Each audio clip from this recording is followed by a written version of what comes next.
What's up guys, welcome to new Unreal Engine 5 video. Unreal Engine 5.3 has been officially released and we have incredible new features, so let's quickly check them out.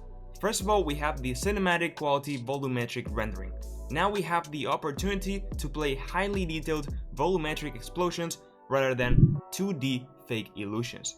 Sparse volume textures store baked simulation data that represents volumetric media and can be simulated in Niagara or imported from open VDB files created in other 3D applications like Houdini, for example.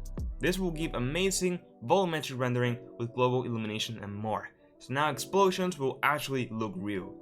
Then we have the skeletal editor. Now we will have more tools to work with our characters, like being able to paint the weights of the skins and more, all in engine, which is crazy.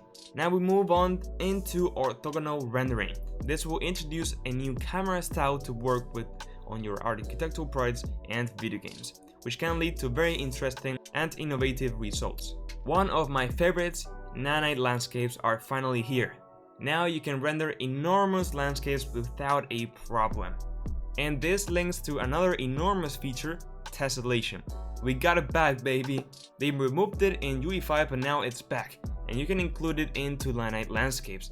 This will add high displacement from the material and create a lot of new vertices using nanite, which will make the ground way more interesting. And here's an example.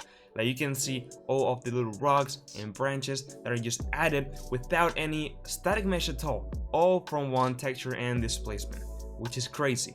Let's move on to the next feature. We finally have multi-process cooking. Developers can now take advantage of more CPU and memory resources. This will massively reduce the time the process takes, saving more time to actually game dev. Now for filmmakers, we have the rail film camera equipment, where we can move a camera along tracks to create very interesting smooth shots. With this, we also have more virtual camera enhancements directly from the iPad to create some cool shots. Last but not least from my list here is the panel-based chaos clothed with ML simulation. This panel will allow you to paint whenever you want to make realistic cloth simulations with ML and chaos.